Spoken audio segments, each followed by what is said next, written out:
heard a lot about one of the big topics for publishers these days is how we're living in a platform world, and you guys have to figure that out. Rick, talk about the Onion. What's the biggest question for you when it comes to dealing with platforms? It's really just being able to respect our audience. We really value our readers. We value them every day, and so we want to make sure that when we're engaging with a platform, that platform values our readers as well.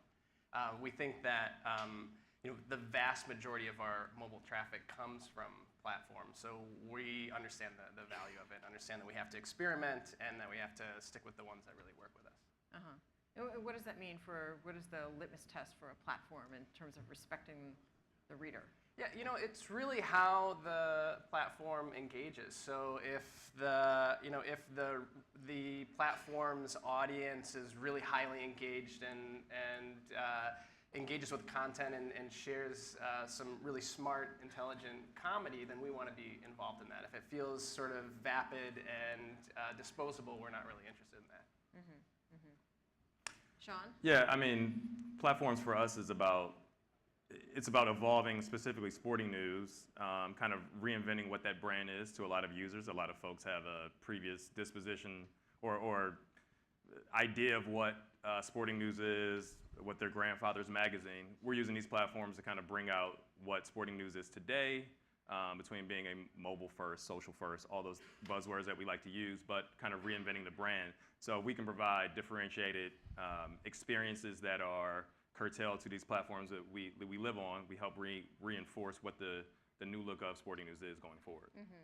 So as more of your traffic or more of your discovery comes from people finding you on these platforms, do you think about how your brand translates and whether the branding, the unique essence of the sporting news gets lost, or how you keep that intact? No, I mean, I think that's why you can't be everything to everybody. I think we try to discern where we're going to be and what our assets, which is a completely digital brand centered around distributed video, and being around the news of the now. We've got to think about where we can best leverage those assets on those platforms. If you try to, we don't have the resources to be on every platform. We can't necessarily just jump in and do everything. We have to be strategic, figure out what's going to help elucidate those things that we bring to sports fans and deliver them as efficiently as possible. So beyond how the platform respects the viewer, the reader, what is Rick, what is the thought process that you go through in determining which platforms to get on and what your strategy should be? Sure. We actually go kind of from the opposite. We actually look at our content that we're creating, and then we decide where the best platform to engage with. So, for instance, if something is highly visual, like a picture of Joe Biden shirtless washing his Trans Am in front of the White House, we'll be far more interested in being in a highly visual platform, or if there's something that has a bit more of a disposable nature, like Clickhole, which is a parody of all things viral and vapid, we might be on something that has a bit more of a disposable. But when you hear of a new platform that's emerging,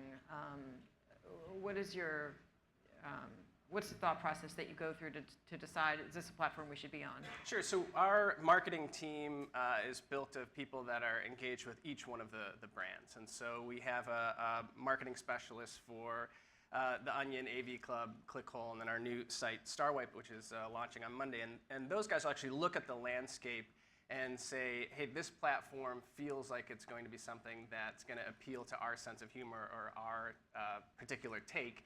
And then they'll actually meet with the editorial team to talk about, is this something that we can engage with editorially? And then sort of collectively between both of those sides, we'll decide if that's something we want to investigate. Is that a tension because there are so many platforms and you probably have limited resources?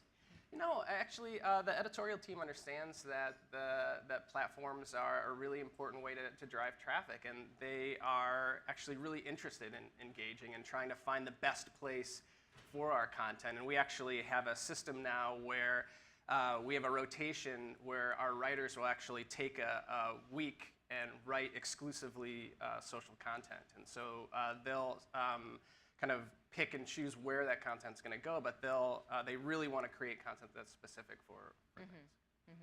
So rather than having like, some publishers might have like platform-specific teams, a Snapchat team, a Facebook team. No, we have, our teams are just brand specific, and then they become experts across all of the different platforms, and then find the best way to engage with that. Is that sometimes a challenge because each platform or some of these platforms really do have unique specifications and content needs? No, our team is really great at kind of knowing what content works on different platforms, and then knowing how the audience engages with those, and then they can translate that to the editorial team. And how about at the Sporting News? How do you take what resources you have and tailor your content for these different platforms, which are so different and I think like Rick said, we are structured across our different brands. So even across Sporting News Media, it would be Sporting News Goal and kind of all the ones we have in different regions. But at the same time, I do think it is important to create a kind of platform team, even if we aren't necessarily able to scale up to every single platform, at least a group that is dedicated towards syndicated media, as I call it. And I think the reason is, for my purposes, I think the biggest growth that we'll have on our brand is the exposure we get from other platforms. I use the example a lot. I probably read the New York Times every single day. I probably end up at the Onion at least once a week, but I can't remember the last time. You're welcome. I can't remember the last time where I typed in NewYorkTimes.com or I went to theonion.com. I end up there. Now, I may end up there through the kind of New York Times app or notification, but I don't even make an intentional decision to end up at those places. I kind of discover it, whether that's through Facebook trending topics, whether that's the Smart News app, whether that's probably the Apple News app after today. I end up on these places, and I think then I build up the kind of brand affinity for places I've already consumed before, or maybe new places that I haven't. And I'm hoping that for a lot of folks who already, there are people who have a very positive brand affinity for, say, Sporting News, but there are also people who have no clue necessarily to what it is or what it can offer, and I think that's where we can make inroads. And I think having a team across editorial, marketing, product, who is dedicated towards understanding what these platforms do and how we can leverage them is going to be very important for us going forward. So you kind of have a cross-company team that's composed of people from these different parts of the business. Yeah, I think strategically in all those different groups, you have to have an eye. Those groups have to work together, right? If you create a great product or feed to push in say the Apple News app, and then we don't have an editorial,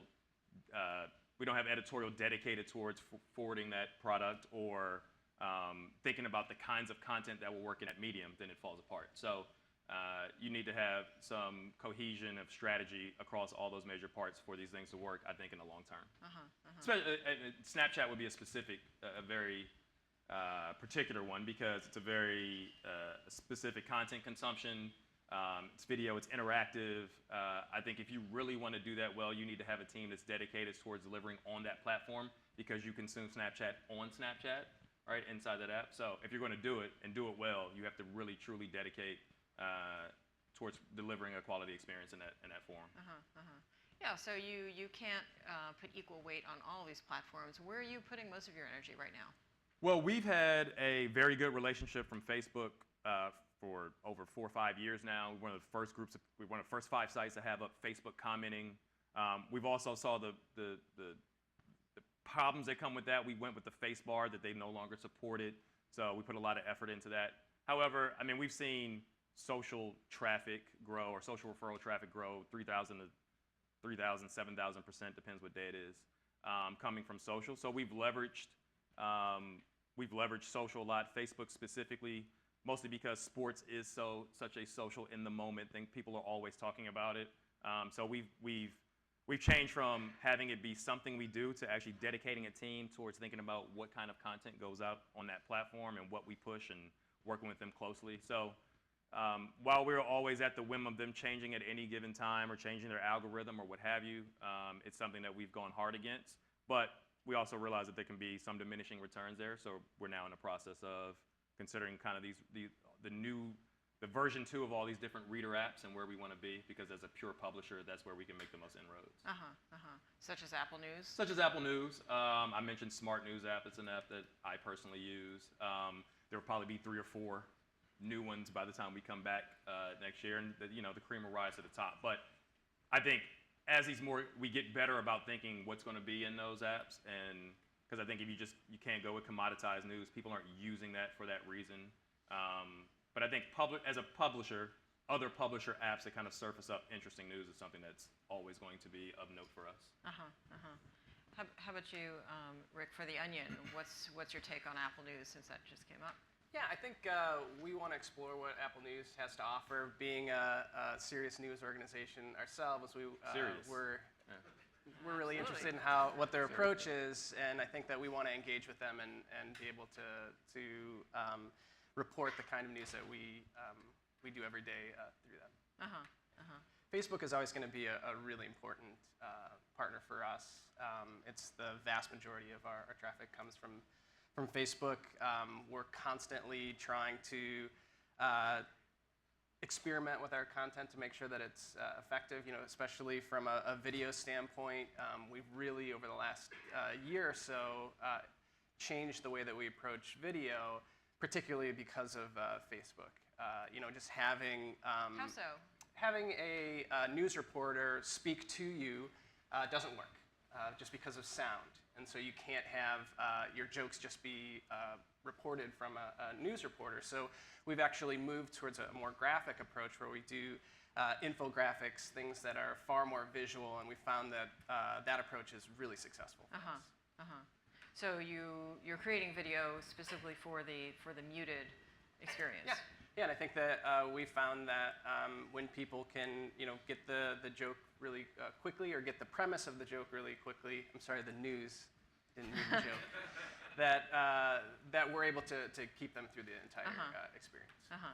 Now, when Facebook tweaked its algorithm to sort of de-emphasize satire, or I guess punish satire, talk about that and what lessons you guys learned from that. Yeah, I think it was a year or so ago, there was a lot of content on Facebook that was a blatant lie, and it was confusing to folks. And so Facebook wanted to make sure that people weren't believing things that were untrue. However, The Onion, everyone knows The Onion, everyone knows that our approach and knows that it might not necessarily be true. So actually the algorithm shift didn't really affect us that much. And we were able to work with Facebook to make sure that having a conversation about how our content lives on people's feeds. Was that sort of a wake-up call for you guys, though, that you have to make sure you're not too dependent on Facebook or any one? Yeah, I mean, I think source? I think it was a wake-up call to make sure that we are constantly having conversations with Facebook, and we have a very good relationship with them. And but yeah, I think that it is something that's in the back of our mind as a publisher, that if on a whim they can flip a switch and we'd be in big trouble. But I think the way that our trust that we have with Facebook is that they want the content in your feed to be excellent. And as long as The Onion and AV Club and ClickHole continue to make content that's excellent, we are confident that it'll show up in your feed. How about you, Sean? I mean, how do you sort of Facebook-proof your site, your business? How do you make sure you're not too reliant on any one source? Yeah, I mean, it's always a threat. I think that's why, I was having dinner with a group last night, and we were just talking about when these things come up, if you don't really have a strategy against it, it's like not really being able to solve for a UTI, and instead of really curing it, it just keeps coming back, and it's an annoyance. I know, yeah. It doesn't make any sense. It didn't make any sense to me either. But I think I think you have to be flexible enough. I think the overall approach that you do for, say, a Facebook can be lifted, even though it needs to be modified for whatever other medium you are using. But I think the idea is that we are going to be using all these kind of distributive platforms to get people interested in what we offer. And we just need to make sure that again, we have quality content, that it is interesting, that we are offering something that's differentiated that other publishers can all offer, because a lot of news at some point, especially with an effort against curation, is can be very commodified. So it's not a matter of putting necessarily all of our eggs in one basket, but also having an overall approach about, because if Facebook goes away and changes that algorithm, someone else will replace it to also do that to some degree. And I still think, as much as they can do so, they're also dependent on all of us to spend money on their platforms to get people. If they start choosing winners, then people will start using the platform as a way to drive people to our individual sites. I think they realize that. I think that's too part and parcel to the overall Facebook business. So there's nothing we're going to do that's necessarily all eggs in that basket, but if we build an overall strategy, I think it'll work with no matter where that funnel is coming from. Mm-hmm. Is that overblown, this idea that the platforms have all the power now? We fear them. No, I think that it's just Appreciate the candor. Yeah, it's just the nature of acquiring an audience. So you have to make sure that you're creating great, smart, timely content stories, and then making sure that it's being distributed in a way that you can reach your audience. And right now, it just so happens that Facebook and Twitter and some of the other giant platforms are a great way to get your work out there. And we're receiving the benefit of that because when the great work is out there, the audience comes back to us. Yeah, I think the fear is not necessarily that they change the switch from my perspective, is that it's just the effort you put behind it, and it ends up necessarily not paying off, right? Like I mentioned before, we invested a lot in kind of that Facebook face bar a couple of years ago. Yahoo was the first to go with it. We kind of followed up, and then they just stopped supporting the plugin, right? So Facebook can do that. 100 developers probably working on it. They'll move on to something else. If we put, say, a team of 5 to really go hard against that, well, that's sacrificing something else. So it's more the fear that if we go hard at this thing and it doesn't pay off, you have to be confident that it was the right decision to do and that you can recover from it not necessarily working. Because there'll always be something else to go. And again, if you have a quality site, I still think people should be coming to Sporting News for quality content and data and video, just like you would go to The Onion.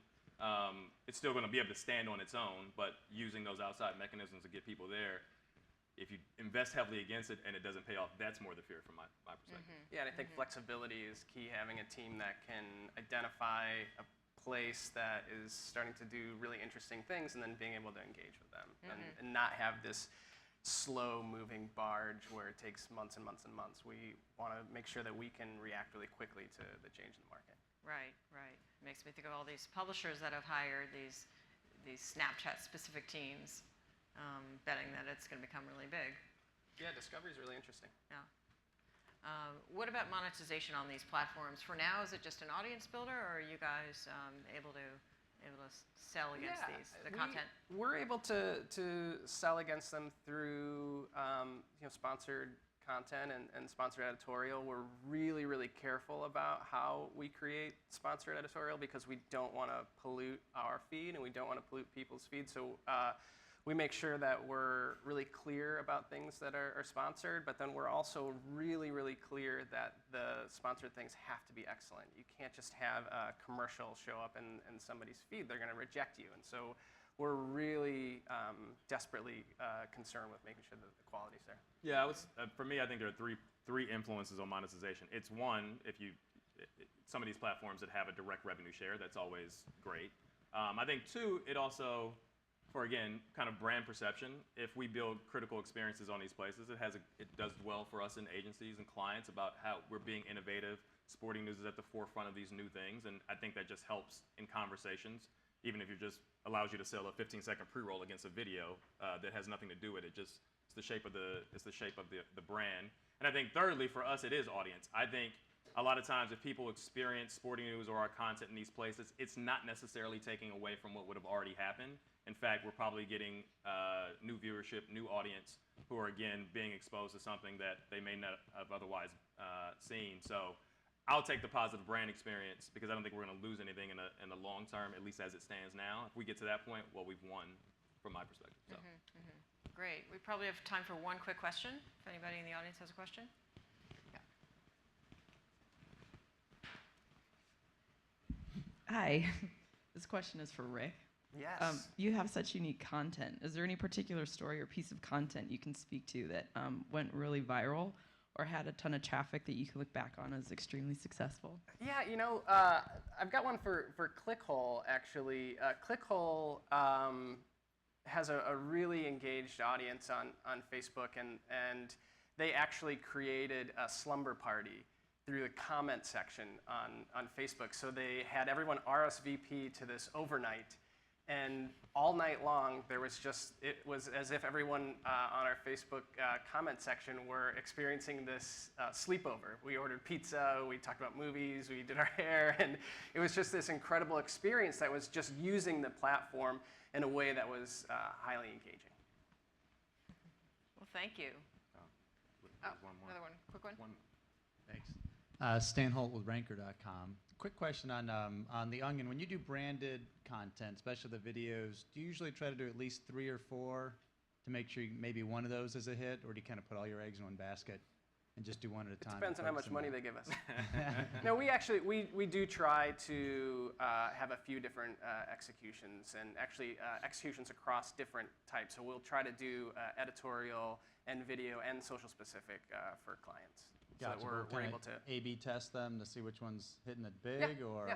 Gotcha. Yeah, we're always trying to monitor how the content performs and be able to react. Awesome. Thanks. Great. Sean, thank you so much. Rick, thanks. Yeah, thanks. Thanks, everybody.